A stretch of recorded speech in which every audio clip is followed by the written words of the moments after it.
ഉണ്ട്. ഇനി മൗലവിയുടെ ഒരു വെല്ലുവിളിയുണ്ട്, അത് കേൾപ്പിച്ചിട്ട് അതിന്റെ മറുപടി പറയുന്നു. കഴിഞ്ഞ വലിയ പെരുന്നാളിന് നമ്മൾ ഇവിടെ വിതരണം ചെയ്തൊരു ഫോട്ടോസ്റ്റാറ്റ് മുജാഹിദുകളുടെ ഉമർ മൗലവിന്റെ മാലുണ്ട്, അതുപോലെ കോണകം കെട്ടിയിട്ട് പള്ളിയിൽ പോകാന്ന് പറഞ്ഞ വാചകമുണ്ട്, മുജാഹിദുകൾ പലിശ കിട്ടാൻ വേണ്ടി കോടതിയിൽ പോയ സംഭവം ഉണ്ട്, അതുപോലെ നോമ്പിന് സുബഹി ആയാലും ഭക്ഷണം കഴിക്കാം എന്ന് പറഞ്ഞ അവരുടെ പത്രത്തിന്റെ ഫോട്ടോ കോപ്പിയുണ്ട്.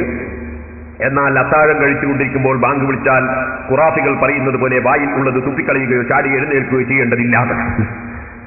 അതുപോലെ നോമ്പിന്റെ നിയ്യത്ത് എന്ന് പറഞ്ഞാൽ നാളെ പെരുന്നാളല്ല എന്ന് കരുതലാണ് എന്ന് പറഞ്ഞതുണ്ട്.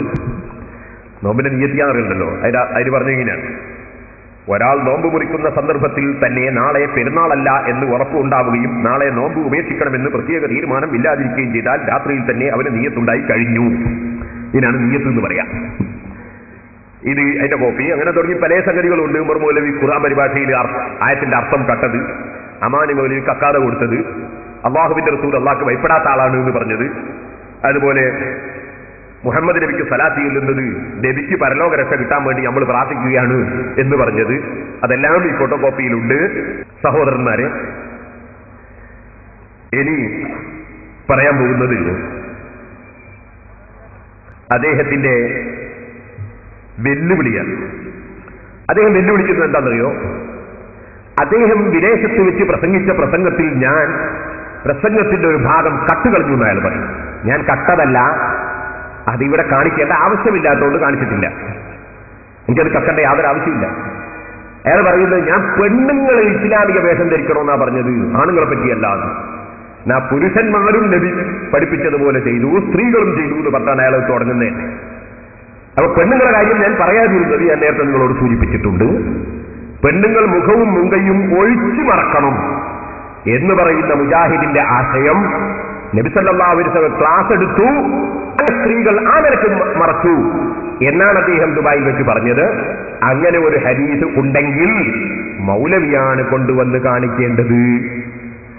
മുങ്കയും മുഖവും ഒഴിച്ചു മറക്കണം സ്ത്രീകൾ എന്ന് അല്ലാഹുവിന്റെ റസൂൽ പറഞ്ഞ ഒരു ഹദീസ് ഉണ്ടെങ്കിൽ അതാണ് ഞങ്ങൾക്ക് കാണേണ്ടത്. മൗലവി വെറുതെ സാധാരണ ആൾക്കാർ പറയും പോലെ അകത്തെടുക്കുന്ന മഴു കൊണ്ടുവന്ന് കാലും വരട്ടു എന്ന് പറഞ്ഞ പോലെ ഈ ഒരു ചോദ്യവും കൂടി എന്നോട് ചോദിപ്പിക്കാനാണ് മൗലവി വെല്ലുവിളി നടത്തിയത്. ആ വെല്ലുവിളി നിങ്ങൾ കേട്ടോളൂ, എന്നിട്ട് ഞാൻ ഇൻഷാ അല്ലാഹ് തീർത്തും നിങ്ങൾക്ക് കേൾപ്പിച്ചും തരാം. വെക്ക്.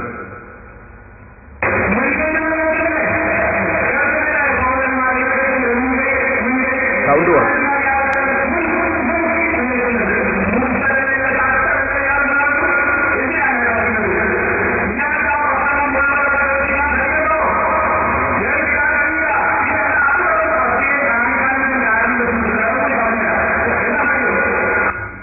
മുറിച്ചതല്ലേ ഇയാള്, കട്ടതല്ലേ ഇയാള് എന്നാ ചോദിക്കുന്നത്. എന്തവിടെന്ന് പറഞ്ഞാലും പുരുഷന്മാരും അത് സ്വീകരിച്ചു, സഹാബാക്കിറാമിന്റെ ഭാര്യമാരും അത് അംഗീകരിച്ചു.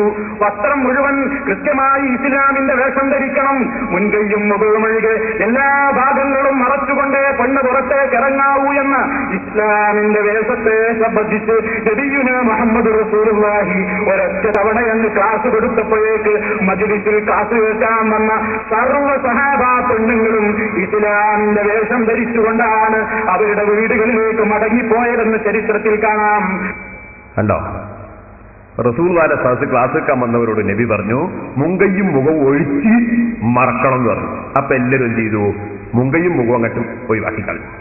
എന്നിട്ട് ഇസ്ലാമിന്റെ വേഷം ആക്കിയിട്ട് പോയി വന്ന ആളുകൾ ഇങ്ങനെ മുങ്കയും മുഖവും ഒഴിച്ച് മറക്കണം എന്ന് നബി പറയുകയും എന്നിട്ട് ആ ക്ലാസ്സിൽ സ്ത്രീകൾ മുങ്കയും മുഖവും ഒഴിച്ചു മടക്കി പോവുകയും ചെയ്ത സംഭവം അത് ഏത് ഹദീസിന്റെ ഗ്രന്ഥത്തിലാണ് ഉള്ളത്? അത് മൗലവി വായിച്ച് ഇതുപോലെ CD-യിൽ അല്ല നിങ്ങളുടെ സ്ക്രീനിൽ വെച്ച് കാണിച്ചു തരണം എന്ന് ഞാൻ ഈ സമയത്ത് ഓർമ്മപ്പെടുത്തുകയാണ്. ഞാനത് പോട്ടെ എന്ന് വിചാരിച്ച് ഒഴിവാക്കിയതാണ്.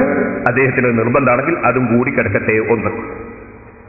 ഇനി ഇയാളെന്തിനാണ് വിദേശത്തുനിന്ന് തല മറച്ചത്? അത് ഞാൻ എന്റെ പ്രസംഗത്തിൽ പറഞ്ഞിട്ടുണ്ട്.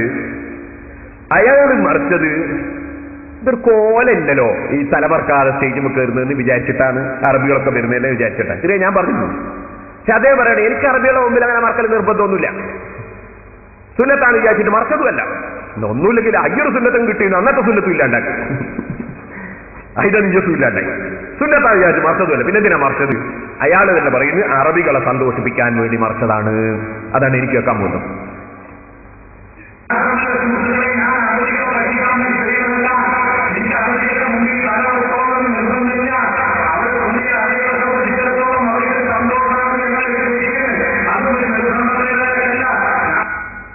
അതെ, അറബികളുടെ സന്തോഷത്തിന് വേണ്ടിയാണെന്നല്ലേ പറഞ്ഞത്. അയാൾ എന്നെ പറയുന്നുണ്ട് എന്ത്, അള്ളാന്റെ പൊരുത്തത്തിന് വേണ്ടി അല്ലാണ്ട് ഒരു പണിയും എടുക്കാൻ പാടില്ല. അത് വേറെ പറയുന്നു, ഇരിക്കട്ടെ. ഇനി നിങ്ങൾക്ക് പറയാൻ കാണിക്കാൻ പോകുന്നതേ നിങ്ങൾ മനസ്സിലാക്കണം. ഇയാൾ ഇതിനെ നേരിടാന് ഇവിടെ എന്ത് ചെയ്യുന്നറിയോ? ഞാൻ നേരത്തെ ഓർമ്മിപ്പിച്ചല്ലോ, ഇവരുടെ മുഖാമുഖം പരിപാടികളിൽ ചില മുസ്ലിംമാര് തലേക്കെട്ടൊന്നുമില്ലാതെ പോയിട്ട് സംശയം ചോദിച്ചു. അതെന്തിനാ? ഇവര് മുഖാമുഖം പരിപാടി ആദ്യം കോഴിക്കോട്ട് നടത്തി, ഞങ്ങൾ നടത്തിയത് കണ്ടിട്ട് അവർ നടത്തി. അന്ന് നമ്മുടെ കുറ്റ്യാടി റഷീദ് സഖാഫിനെ പോലെയുള്ള ആളുകൾ പോയി ചോദ്യം ചെയ്യാൻ ചോദിച്ചു. അപ്പൊ മുജാഹിദുകൾ അവരെ തല്ലാൻ നോക്കി, മൊയ്യാമാരെ തല്ലാൻ നോക്കി. അപ്പൊ പിന്നെ എന്ത് ചെയ്തു? ചില മുസ്ലിംമാര് ഇവര് നാട്ടിലാണ് ഫിത്തന ഉണ്ടാക്കുകയും ചെയ്യുന്നത്. ഈ ഫിത്തന ഇല്ലാതിരിക്കണമെന്ന് മനസ്സിലാക്കിയിട്ട് ചില മുസ്ലിംമാര് തലേക്കെട്ടങ്ങ് ഒഴിവാക്കിയിട്ട് പോയിട്ട് ചോദ്യം ചോദിച്ചു. ആ ചോദ്യം ചോദിച്ചതാണ് ഇയാൾ കാര്യമായിട്ട് ഇവിടെ കൊണ്ടുവന്ന് കാണിക്കുന്നത്. അപ്പൊ ജനങ്ങളെ ബോധ്യപ്പെടുത്താൻ വേണ്ടി ഈ തലപ്പാവ് ധരിക്കാതെ അവരുടെ സദസ്സിൽ പോയി ചില മുസ്ലിംമാര് ചോദ്യം ചോദിച്ചത് വലിയൊരു തെറ്റായിട്ട് കാണിക്കുകയാണ്. അതിനെ സംബന്ധിച്ചാണ് നേരത്തെ ഞാൻ പറഞ്ഞത്. മൗലവിമാർക്ക് ചോദിക്കാൻ അധികാരമുണ്ടോ, പറയാൻ അധികാരമുണ്ടോ?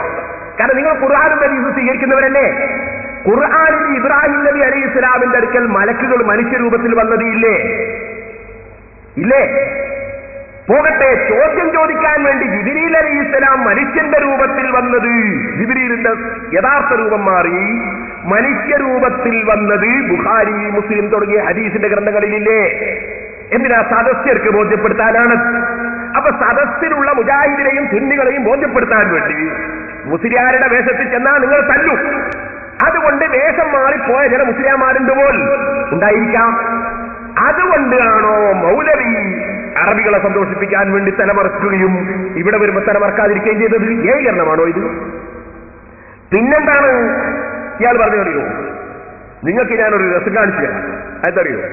ഇടമുട്ടത്തൊരു സംഭാവന, ഇടയ്ക്ക് മുട്ടി.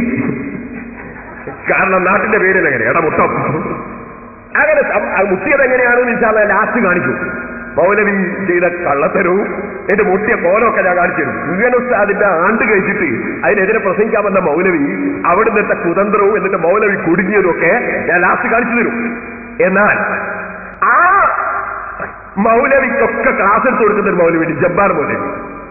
ഈ മൗലവി ഇവിടെ വരുന്നതിന് മുമ്പ് കോട്ടക്കലി ആ ജബ്ബാർ മൗലവിന്റെ കൂടെ ഇരുന്നിട്ട് അവിടുന്ന് ചാർജ് ശരിയാക്കിയിട്ടാ വന്നതെന്നാണ് എന്റെ അറിവ്. എന്തല്ലേ നമ്മൾ ബാറ്റിയെല്ലാം കുത്തി വെക്കും പോലെ. അങ്ങനെ ആ ജബ്ബാർ മൗലവി അദ്ദേഹം സംവാദത്തിലങ്ങെത്തു കുടുങ്ങിയപ്പോ നേരത്തെ ഇല്ലാത്ത ഒരു തലയെക്കെട്ട് മൂപ്പറ്റി. കാരണം സംവാദത്തിൽ ജനങ്ങളുടെ മുന്നിൽ വഷളായെന്ന് ഉടനെ മൂപ്പരൊരു തലയെക്കെട്ട്, ഉടനെ ഒരു തലയെക്കെട്ട് ഞെട്ടിട്ട് ഇനി തുന്നിയാകലേ നിവൃത്തിയുള്ളൂ. അത് കണ്ടോ? ജബ്ബാർ മൗലവി തലയെ കെട്ടിയിട്ട് കെട്ടാണ്ടുണ്ടായാൽ തന്നെ അതിന്റെ മുമ്പ് അതാ കെട്ടാനെ എനിക്ക് കെട്ടിയിട്ട് അതാ. അപ്പോ ആരാണ് സന്ദർഭത്തിനനുസരിച്ച് വേഷം മാറ്റൽ എന്നതാണ് ഇപ്പോൾ കാണിച്ചു തന്നത്. ഇനി മൂപ്പര് പറയാണ്, ഞാനൊരു ഹദീസ് ഓതിയിരുന്നു. تجدون شر الناس يوم القيامة ذا الوجهين الذي يأتي هؤلاء بوجه ويأتي هؤلاء بوجه. ഇരുമുഖക്കാരൻ ഏറ്റവും നാശം പിടിച്ചവനാണെന്ന് അറിയിക്കുന്ന ഒരു ഹദീസ്. അത് മൂപ്പര് വിശദീകരിച്ചിട്ട് പറയാണ്, ഞാൻ ആ ഹദീസ് വായിച്ച് അർത്ഥം പറഞ്ഞ് വിശദീകരിക്കുമ്പോൾ ഞാൻ പറഞ്ഞിട്ടുണ്ട് അവിടെ എങ്ങനെ പറയാ, ഇവിടെ എങ്ങനെ പറയാ, അവിടെ എങ്ങനെ പോവാ, ഇവിടെ എങ്ങനെ പോവാ എന്നൊക്കെ ഞാൻ അതിന്റെ യഥാർത്ഥ ഉദ്ദേശം വിവരിച്ചിട്ടുണ്ട്. എന്നാൽ അതേ പറയാണ്, അതിന്റെ അർത്ഥം ആശയത്തിൽ മാറ്റം വരുത്തുക എന്നാണ്. നമ്മളങ്ങനെ ആശയത്തിൽ മാറ്റം വരുത്തുന്ന പരിപാടി ഞങ്ങൾക്ക് ഉണ്ടാവില്ല. അത് നിങ്ങളെ ശൈഖുന കാന്തപുരത്തിനാണുള്ളത്. എന്നാൽ മൗലവി നാദാപുരത്ത് വെച്ച് തന്നെ കഴിഞ്ഞ പ്രസംഗത്തിൽ ഒരിക്കൽ പറഞ്ഞത് ഉടനെ അതിനെതിരായിട്ട് പറഞ്ഞതാണ് ഇനി നിങ്ങൾ കൽപ്പിക്കുന്നത്. എന്നിട്ട് ശൈഖുനാ കാന്തപുരത്തിന്റെ കാര്യം നമുക്ക് പറയാം.